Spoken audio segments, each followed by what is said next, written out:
அது போதும். இதுவே உங்க பிரச்சனைகளுக்கு பெரிய தீர்வை கொடுக்கும். அப்படியே செஞ்சிடும் நம்பூதிரி. சரிங்க ஐயா, அப்ப நான் கிளம்புறேன். நீங்களும் உங்க உடம்ப பாத்துக்கங்க. அவங்கள நினைச்சு கவலைப்படாதீங்க. அவங்க நல்லபடியா எந்தவித பிரச்சனையும் இல்லாம வீடு வந்து சேருவாங்க. நீங்க தைரியமா இருங்க. நான் வரேன். சரிங்க. வரேன்.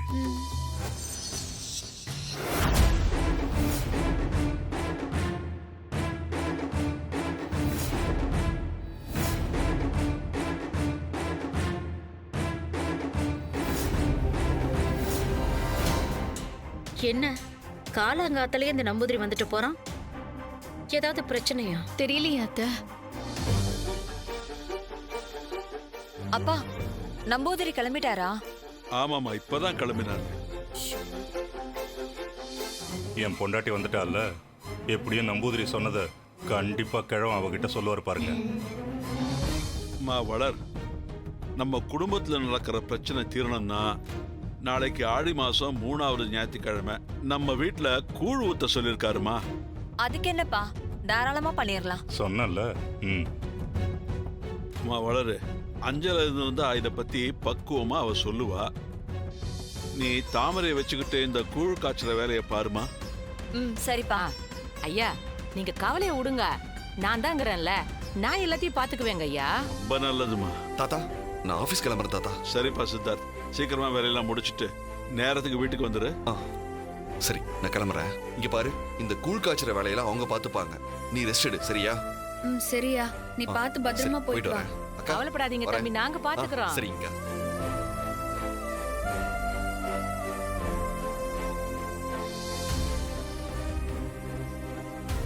தாத்தா, ஒன்னும் கவலைப்படாதீங்க. அதான் கூழ் ஊத்துறோம்ல, எல்லாம் சீக்கிரமா சரியாயிரும். நான் சொல்லல, கரெக்டா கிழவன் விஷயத்த சொல்லிட்டாருல.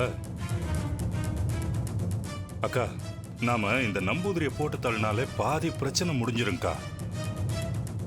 தம்பி, நம்பூதிரி இந்த கூழ் ஊத்துற விஷயத்தை பத்தி சொன்னது ஒரு விதத்துல நமக்கு நல்லதுதான். என்னத்த திடீர்னு இப்படி சொல்றீங்க? என்னம்மா, ஏதாவது புது ஐடியா தோணுதா? ஆமா, நாளைக்கு காலையில கூழ் ஊத்துறதுக்கு முன்னாடி இன்னைக்கு நைட்டு நாம ஒரு முக்கியமான விஷயத்த செஞ்சு முடிக்கணும். என்ன பண்ணணும்? இன்னைக்கு நைட்டுக்குள்ள இந்த சொத்து முழுக்க நம்ம கைக்கு மாறணும். அதுக்கான வேலைகளை நாம பார்க்கணும். அக்கா, நீங்க சொல்றத கேட்கும்போது நல்லா தான் இருக்கு. ஆனா இதை எப்படிக்கா பண்ண போறீங்க? பண்ண போறீங்கல்ல, பண்ண போறோம். இன்னைக்கு நைட் நம்ம எல்லாரும் சேர்ந்து அந்த காரியத்தை செஞ்சு முடிக்க போறோம். அதுக்கப்புறம் அது உங்களுக்கே புரியும். தமன்னா, அக்கா நடவடிக்கை மேல எனக்கு சந்தேகமா இருக்கு. என்ன? இல்ல, பொம்மியோட டார்ச்சர்ல இருந்து வெளியே வந்ததுக்கு அப்புறம் அக்கா வேற மாதிரி இருக்காங்க. அக்கா தான் வந்திருக்காங்களா, இல்ல அவங்க ரூபத்துல ஏதாவது மந்திரவாதி வந்திருக்கான்னு தெரியல. சரி, அக்கா சொன்னது உனக்கு ஏதாவது புரிஞ்சுதா? சித்தப்பா, உங்களுக்கு மட்டும்தான் இப்படி எல்லாமே தோணும். வாய் மூடி சும்மா இருக்க மாட்டீங்களா? சரி, வாங்க போலாம்.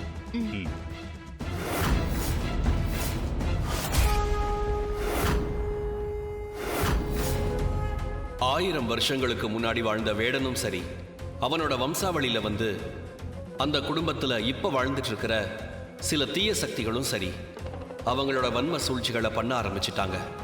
மனுஷங்க பிறக்கும்போது யாருமே கெட்டவங்களா பிறக்கிறதில்ல. என்னைக்கு எல்லாமே தனக்கு தான் வேணும், தனக்கு மட்டும்தான் வேணும்னு நினைக்க ஆரம்பிச்சிடுறானோ, அப்பத்தான் ஒவ்வொரு மனுஷனுக்குள்ளேயும் தீய எண்ணங்கள் வளர ஆரம்பிக்கும். இதுல மற்றவங்களுக்கு எந்தவித கெடுதலும் செய்யாம தனக்கு வேண்டியதை அந்த இறை நம்பிக்கையோட செய்கிறவனை நல்லவனாகவும், மற்றவங்க எப்படி போனா என்ன, தனக்கு வேண்டியது கிடைச்சா போதும்னு மனுஷங்களை மனுஷன் அடிச்சு கொள்றவனை கெட்டவனாகவும் தான் இந்த உலகம் நினைக்கும். எந்த ஒரு மனுஷன் மற்றவங்களோட சிரிப்புல தன்னோட சந்தோஷத்தை பார்க்கறானோ அவன்தான் இறைவனுக்கு சமமானவன்.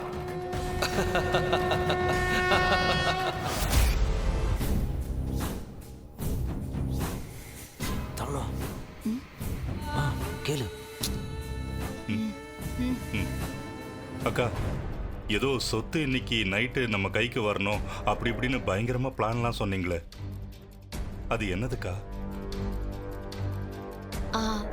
ஆமா அத்தை, நாளைக்கு அவங்க காலையில கூழூத்த போறதுக்கு முன்னாடி இன்னைக்கு நைட்டு நம்ம ஒரு காரியம் பண்ணணும்னு சொன்னீங்கல்ல, அது என்னது அத்தை?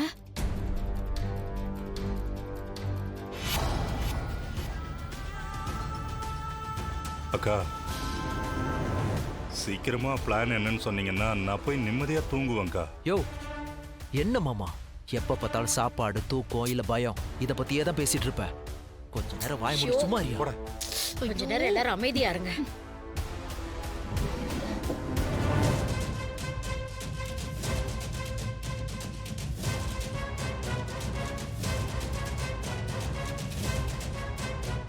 என்ன தம்மா, என்னவா இருக்கும்? என்ன தமன்னா இது? அந்த ஃபைலுக்குள்ள என்ன இருக்கு? நானும் உங்களோட தானே இருக்கேன், எனக்கு மட்டும் எப்படி தெரியும்? சும்மா பாருங்க.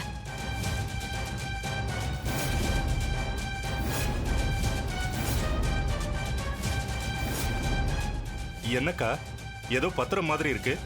என்னக்கா இது? இதுதான் நம்ம வீட்டோட சொத்து பத்திரம். இன்னும் எத்தனை நாளைக்கு தான் அந்த பொம்மை கிட்டயும் ராணி கிட்டயும் நாம தோத்து போய் நிக்கிறது? இந்த சொத்து நம்ம கைக்கு வரத்துக்காக இது வரைக்கும் நாம 3 கொலைங்க பண்ணிருக்கோம்.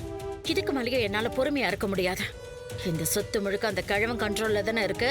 அதுக்காக 4வது அந்த கிழவனையும் போட்டு தள்ள போறீங்களா? சும்மாரியா? இல்லக்கா, கொஞ்சம் உளறிட்டேங்க்கா.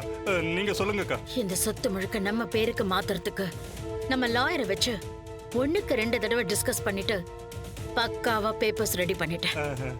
சரி அத்தை, அந்த பத்திரத்துல அந்த கிழவன் கையெழுத்து போடணுமே, அது எப்படி வாங்க போறீங்க?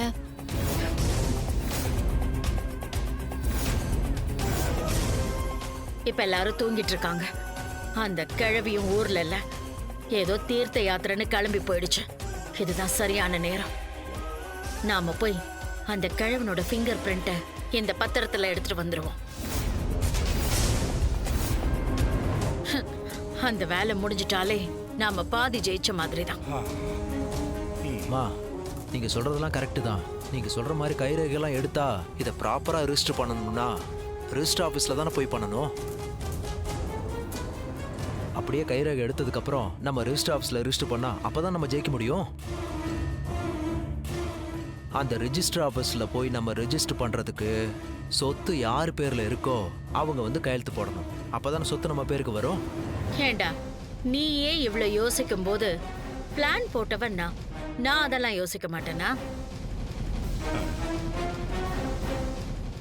சொத்துக்கு சொந்தக்காரர் உயிரோட இருந்தாதானே டாக்குமெண்ட்டை ரெஜிஸ்டர் பண்றதுக்கு ரெஜிஸ்டர் ஆபீஸ்க்கு வந்து சைன் போட முடியும். ஒருவேளை அவரு செத்து போயிட்டா? அவரு செத்து போறதுக்கு முன்னாடி இந்த சொத்து முழுசையும் நம்ம பேருக்கு எழுதி வச்சுட்டு போயிட்டாருங்கிறதுக்கான ப்ரூஃப கொடுத்துட்டு கிழவனோட டெத் சர்டிபிகேட்டையும் லீகலா சப்மிட் பண்ணிட்டா அப்புறம் என்ன, சொத்து முழுக்க முழுக்க நம்ம கண்ட்ரோலுக்கு வந்துரும். அட்ரா சக்க. அதுக்கப்புறம் இந்த மொத்த சொத்துக்குமான லீகல் வாரிசு நாம மட்டும்தான். இதுல அந்த பத்மநாபன், சித்தார்த், ராணி, வளர்மதின்னு எவனும் சொந்தம் கொண்டாட முடியாது. அத்தை, நீங்க வேற லெவல். சூப்பரா பிளான் பண்ணி எல்லாத்தையும் பக்காவா ரெடி பண்ணிட்டீங்க. ஆமாமா, நானும் பாக்குறேன். நீங்க திரும்ப வந்ததுல இருந்து பிளான்ல ஒரு சின்ன சொதப்பல் கூட இல்ல. பிளான் ஏ மாறிச்சா பிளான் பின்னு அப்படியே டக்கு டக்குன்னு பிளானை மாத்திக்கிட்டே இருக்கீங்க, யாருக்கிட்டையும் மாட்டாம கலக்குறீங்கம்மா. அக்கா, மனோ சொன்ன மாதிரி நீங்க திரும்பி வந்ததுல இருந்து உங்களோட யோசனை, ஐடியா எல்லாமே வேற மாதிரி இருக்கு. தெரிக்க விடுறீங்கக்கா. யோ, நீ எச்சே தெரிக்க விடாம இரு. சாரிக்கா, சாரிக்கா.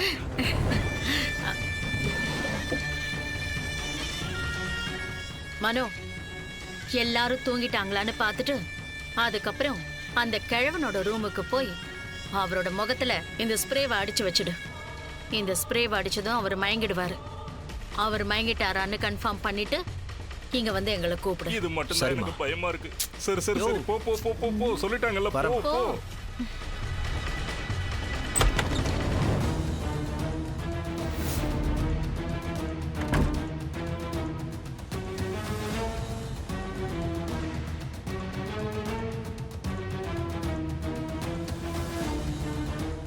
தமன்னா, உன் மாமியாரை நம்ப முடியாது. நம்ம 4 பேருக்கும் ஷேர் 25% இருக்குல்ல, அதை கரெக்டா வாங்கிடு என்ன? வாய மூடுங்க சித்தப்பா.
இது வந்துட்டான். என்னடா ஆச்சு? என்னாச்சு? அம்மா, இந்த வீட்டில் இருக்க எல்லாரும் செட்டில் ஆயிட்டாங்க. நீங்க சொன்ன மாதிரி அந்த கழுவு முகத்துல ஸ்ப்ரே அடிச்சுட்டு அவனை மயக்கப்படுத்திட்டேன். இந்தா இத வச்சுக்கோ. வாங்க போலாம். சரி வாங்க. தமன்னா, நான் உங்ககிட்ட சொன்னதை மறந்துடாத என்ன? வா. வாங்க வாங்க வாங்கம்மா. போ.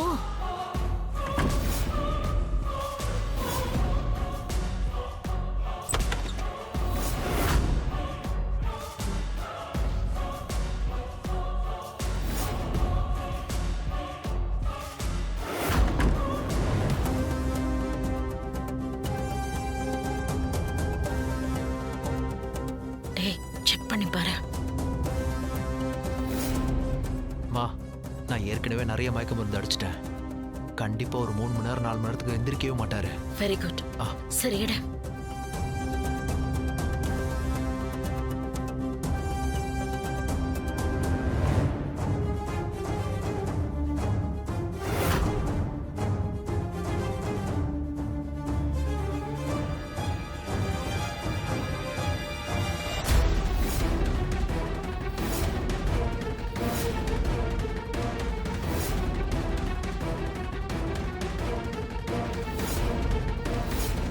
சூப்பர் தமன்னா, கையை கொடு. ஐயோ, அந்த விரல தொடடா.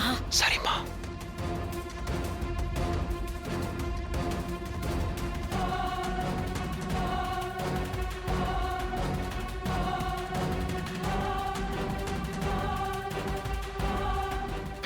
எல்லாம் ஓகேவாமா? சூப்பரா. அக்கா, எனக்கு ஒரு டவுட்டுக்கா. டெத் சர்டிஃபிகேட் வாங்கணும்னா கிழவனை போட்டு தள்ளணும்ல. பேசாம இப்ப மயக்கத்துல தானே இருக்காரு. இப்பவே போட்டு தள்ளிட்டா என்ன? நாம என்ன பண்ணாலும் அதுல யாருக்கும் எந்த சந்தேகமும் வரக்கூடாது. நாளைக்கு காலையில ஒட்டுமொத்த குடும்பமும் கூழ் ஊத்தணும்னு சொன்னாங்கல்ல, அதையே நமக்கு சாதகமாக்கி இந்த குடும்பத்துல இருக்கிற எல்லாருக்கும் பால் ஊத்திடுவோம். ஊர்லயே பாலை ஊத்த போறீங்க? ஐயோ கிரேட்டுக்கா நீங்க. வாங்க போலாம் வாங்க. சத்தம் போடாம போங்க.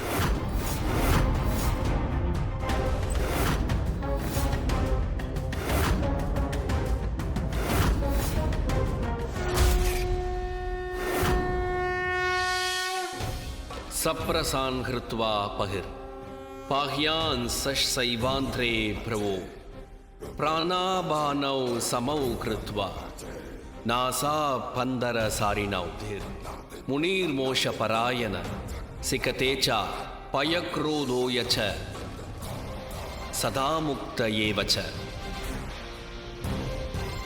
மனம், சித்தம், புத்தி, அகங்காரங்களையும் புறத்திலே நிறுத்தி உள்வெளி செல்லும் சுவாசங்களையும் நிறுத்தி சினம், அச்சம், ஆசை போன்ற வாசனைகளிலிருந்து விலகி பார்வையை புருவ மத்தியத்தில் நிறுத்தி சிவவழியில் ஈடுபடும் யோகியான ஒருவனே இறையின் ஆசியை பெற்றவனாகிறான். அவனே அனைத்தையும் அறிந்தவனாகிறான். பல நேரங்களில் இறைவனின் சோதனைக்கும் ஆட்படுத்தப்படுகிறான். அதே நேரத்தில் அவனை பிடித்திருக்கும் கர்மா ஒருபோதும் அவனை விட்டு வைப்பதில்லை. 1000 வருடங்களுக்கு முன் பார்த்திபன் தோன்றி மறைந்தாலும் அதே பார்த்திபன் மீண்டும் புத்துயிர் பெற்று வேடன் கையால் நெருப்பு மூட்டப்பட்டு எரிக்கப்பட்டாலும் இப்போது இருக்கும் சித்தார்த் அந்த பார்த்திபனோட அம்சமாவான். அதனால் பார்த்திபன் அம்சத்தில் இருக்கும் சித்தார்த்துக்கு அடுத்த கண்டம் ஆரம்பமாயிடுச்சு.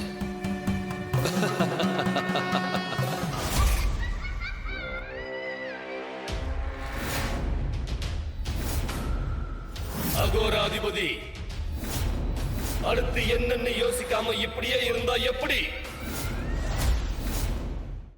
அந்த வாள் கிடைச்சா மட்டும்தான் நான் அந்த வேடனை கொண்டு நான் நினைச்சதை அடைய முடியும்.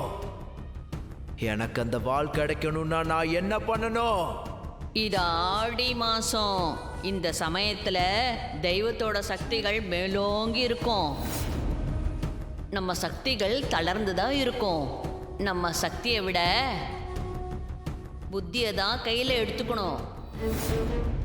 அந்த மந்திர வாளு எங்க இருக்குன்னு தெரிஞ்சுக்கணும்னா அந்த கபூகர் கிட்ட தான் கேட்கணும். ககுபர்? யார் அந்த ககுபர்? நான் அவங்கிட்ட பேசி அந்த வாள் எங்க இருக்குன்னு கேட்டு சொல்றேன். அந்த ககுபரை உடனே கூப்பிடுங்க. சரி. ககுபரே, என் முன்னாடி வா.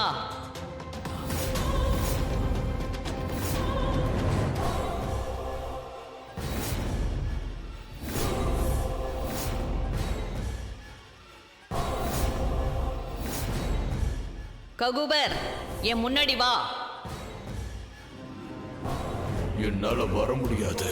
ஏன் என் முன்னால வர முடியாது? நம்ம 1000 வருஷ பழக்கத்துக்கு இவ்வளவுதான் மரியாதையா ககுபரே? சித்தார்த்துக்கு உதவியா இருந்த அந்த நம்பூதிரி என்ன சிறைப்பிடிச்சு வச்சுட்டான். பார்த்திபனுடைய தளபதி மெய்காவலர்கள் மூலமா வேடனை பனி மண்டபத்துல சிறை பிடிச்சிட்டாங்க. வேடன் கையில இருந்த மந்திரவாளை அந்த ராணி எடுத்துட்டு போயிட்டா. அது மட்டும் இல்ல, காத்துல கரைஞ்சிட்டு இருந்த பூமி, அந்த பூமிக்குள்ள இருக்கிற சம்யுக்தாவும் 2 பேருக்கும் திரும்ப புத்துயிர் கிடைச்சிருச்சு. இப்ப சம்யுக்தாவோட ஆத்ம தேகம் தான் எங்களை இங்க இருந்து வெளியே போக முடியாதபடி பாதுகாத்துட்டு இருக்கு. அதனால நீ இல்ல வேற யாரு கூப்பிட்டாலும் என்னால வர முடியாது. இப்ப இருக்கிற சூழ்நிலையில உன்னால முடிஞ்சா வேடனுக்கு உன்னோட விசுவாசத்தை காட்டு. அவர் இங்க பனிமண்டலத்துல சிலையாதான் இருக்காரு.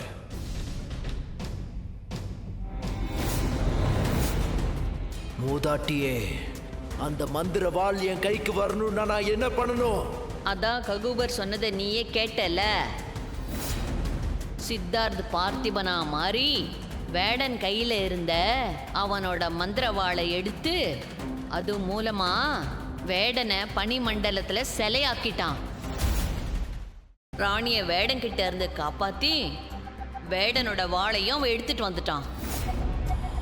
அப்போ அந்த வேட ரகசிய புத்தகமும் வேடனுடைய அந்த மந்திரவாளும் கண்டிப்பா அந்த ராணி கிட்ட தான் இருக்கு. அப்ப அந்த இனிப்பு இல்லத்துக்கு போனா அந்த வேட ரகசிய புத்தகத்தையும் அந்த அதிசய வாளையும் கைப்பற்றிடலாமா? இனிமே நேரத்தை கடத்தாத. உடனே இனிப்பு இல்லத்துக்கு போய் அங்க உன் சக்தியை பயன்படுத்தி அந்த மந்திரவாளையும் வேட ரகசிய புத்தகத்தையும் எடுத்துட்டு வா. சரி மூதாட்டியே.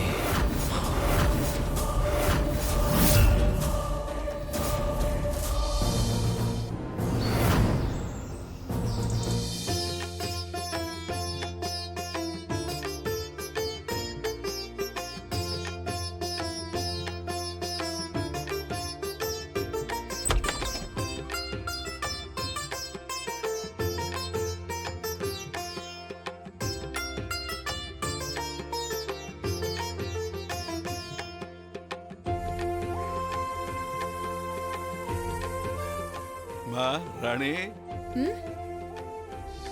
பூஜைக்கான எல்லா வேலையும் ரெடி ஆயிடுச்சு போல இருக்கு. ஆமா தாத்தா. ஆனா கூழ் ஊத்த வேண்டிய ஆளையே இன்னும் காணுமே. தாத்தா நான் சீக்கிரமா ஏஞ்சிட்டேன், அதனால கையோட ரெடி ஆயிட்டு வந்துட்டேன். தாடிகாரன் இன்னும் தூங்கின்னு தான் இருக்கிறான். அம்மா ராணி, நீ ஒரு வேலை பண்ணுமா, நீ முதல்ல மாடிக்கு போய் சித்தார்த்தை எழுப்பி ரெடியாக சொல்லி அவனை கையோட கீழே கூட்டிட்டு வந்துருமா. சரிங்க தாத்தா. அம்மா வளரு, அப்பா எல்லாம் ரெடி தானம்மா? எல்லாம் ரெடிப்பா. சித்தார்த்தம் தான் பூஜையை ஆரம்பிச்சிடலாம். வெரி குட்மா.